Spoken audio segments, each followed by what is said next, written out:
Então vamos lá, né, pessoal? Esse vídeo eu vou trazer alguns aspectos complementares sobre o ouro no Brasil. Acho que vai ser mais rápido, porque ele é um vídeo de um slide só. Primeiro ponto, a sociedade mineradora, a sociedade do ouro no Brasil colonial, é uma sociedade desigual. Assim como é também a atividade canavieira. Mas essa desigualdade tem algumas marcas específicas. Como eu falei também no outro vídeo, regiões mineradoras têm como marca a desigualdade. Atrai a muitos aventureiros, muitas pessoas perdem tudo, outras enriquecem, então há uma tendência a um distanciamento social. E em Minas Gerais havia uma dificuldade crônica de abastecimento. A sociedade, aquela região que você vai ter do nada um aumento populacional numa região que antes era um vazio, que era mata. O ouro não foi encontrado próximo ao litoral, foi encontrado numa região interiorana. Tá certo que não é tão longe assim do mar, mas para aquele tempo de estradas precárias, de dificuldade de comunicação, foi um boom populacional. E aí, no meio do nada, que era um nada até então, você tem o surgimento de uma sociedade desigual, uma sociedade numerosa que atrai aventureiros, muitos livres pobres vão para aquela região, muitos escravos, aí nem se fala, né? A dificuldade da vida de um escravo. Então é uma sociedade que vai colocar no mesmo espaço pessoas muito pobres, com muita dificuldade, e outros muito ricos, uma minoria muito rica na verdade. A mão de obra predominante era mão de obra escrava, negra, e curioso, né, as técnicas de produção, de extração do ouro, em sua maioria, tem lá no material que eu mandei para vocês escrito na outra semana, são técnicas africanas, né, a bateia e outras ferramentas, a técnica do ouro de aluvião, são técnicas africanas de exploração. O português não era um povo minerador, não estava acostumado à prática da mineração, e os africanos sim. Inclusive hoje a África é ainda um grande produtor de ouro e diamante. Então, muitas das técnicas utilizadas na produção aurífera de Minas Gerais são técnicas próprias dos africanos.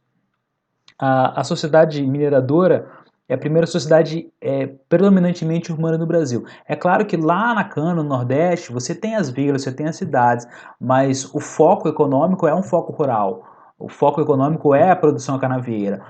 Com as minas, pela primeira vez, você vai ter uma sociedade moldada no meio urbano, que vive em função do meio urbano, e que o comércio e os negócios ligados ao ouro, fundição, extração, transporte, são as atividades principais, não a atividade agrícola. Uma sociedade em que a elite principal é a elite comerciante, não a elite latifundiária. É claro que vai ter gente rica com a produção de alimentos, porque você tinha uma alta procura por alimentos, por itens básicos, pouca gente vendendo, então, lei da oferta e da procura, muita gente vai enriquecer negociando alimento, e muita gente vai empobrecer procurando ouro.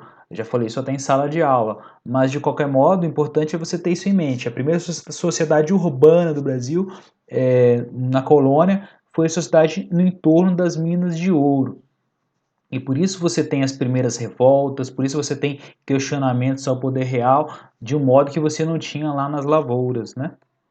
E quem eram os grupos principais nessa sociedade urbana? Uma elite comercial, que é a grande elite que negocia ouro, que é a elite fornecedora de alimentos, enfim, são gente que enriquece muito negociando, seja ouro ou outros produtos. Eles são a nata dessa sociedade. Tem uma camada intermediária. Quem é essa camada intermediária? São pessoas livres, que têm um pequeno comércio, que fazem serviços a diária, que tem alguma função como marceneiro, como carpinteiro, que são requisitados. São livres, mas não são ricos. Ok? E são importantes na sociedade urbana. Você tem os livres pobres, que são filhos de portugueses com índias, são pessoas descendentes de africanos que por algum motivo conseguiram a liberdade e que acabam migrando pela essa região em busca de uma vida melhor. Vivem em extrema pobreza, também fazendo pequenos bicos e tudo mais. Então, assim, eu já falei de 3 grupos e só um grupo era de fato privilegiado e com boas condições financeiras. Então a sociedade do ouro é uma sociedade de muita riqueza circulando, mas essa riqueza é mal distribuída. Então eu já falei de 3 grupos e falta o grupo mais numeroso, que era o grupo dos escravos. E aí eu posso dividir esses escravos africanos em alguns grupos. Os que trabalhavam diretamente no ouro, óbvio, os escravos de ganho, que eram escravos que...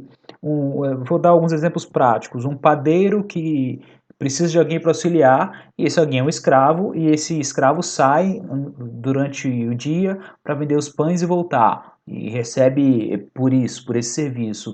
Ou o escravo que corta, um escravo barbeiro, trabalha na barbearia junto com o seu senhor. Enfim, um escravo alfaiate. Então são escravos que têm um serviço, ganham por esse serviço e dividem com o seu proprietário. É um tipo de escravidão que no meio rural era muito difícil de se materializar, né? Como que você vai ser um escravo de ganho numa fazenda produtora de cana-de-açúcar? No meio urbano você tem mais possibilidade nesse sentido. Você também tem um escravo de aluguel, pessoas que têm um escravo, mas não têm utilidade para ele e acabam alugando esse escravo para um outro senhor, a fim de que esse outro senhor coloque esse escravo use esse escravo do modo que ele precise, seja na extração de ouro, ou aqueles exemplos mesmo que eu dei, um padeiro, um barbeiro, pode alugar um escravo para fazer um serviço para ele.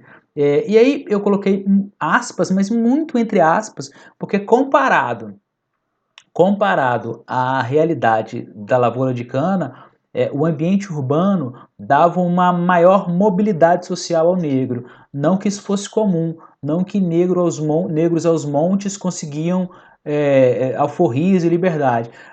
Isso também era muito raro, mas era no nível um pouco maior, numa possibilidade um pouco maior comparado à realidade rural, tá?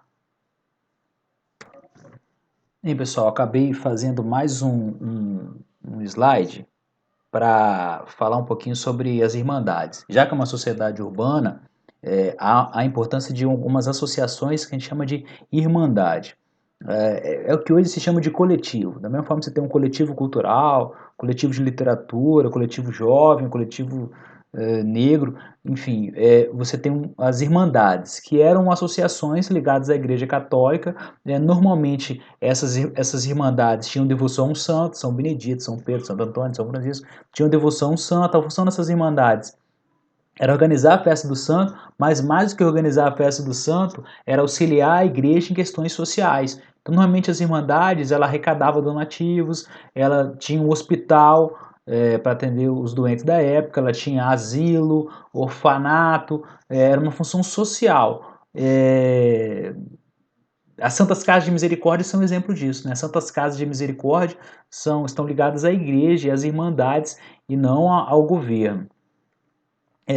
Essas irmandades, elas tinham participação tanto da elite, mas o legal é que elas permitiam a participação de pessoas que não eram da elite, como escravos, libertos. Inclusive, havia irmandades formadas exclusivamente por negros, praticamente. E essas irmandades, elas acabavam tendo o papel de ajudar na manutenção e na preservação de tradições africanas ou na mistura, na junção de tradições africanas e aspectos da religiosidade cristã. Então a Irmandade era uma oportunidade que os negros tinham de associação que, novamente, a sociedade urbana permite e a sociedade rural, típica da cana, não permite. É claro que depois, a sociedade urbana no Brasil colonial não é só nas minas. Depois você vai ter a ocorrência disso em outros espaços. Mas pela primeira vez isso acontece no Brasil com a descoberta do ouro, com a exploração do ouro em Minas Gerais. Aí tem uma imagem de uma festa de Nossa Senhora do Rosário. Você vê uma oportunidade assim muito rara para os negros de se reunir, festejar, de estabelecer contatos, de manter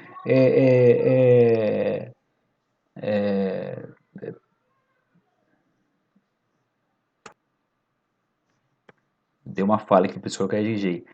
De manter costumes e reforçar costumes que ele traziam da África, tá bom? Eu esqueci de falar uma coisinha, a expressão santo do pau oco é uma expressão cunhada, criada nesse momento, né?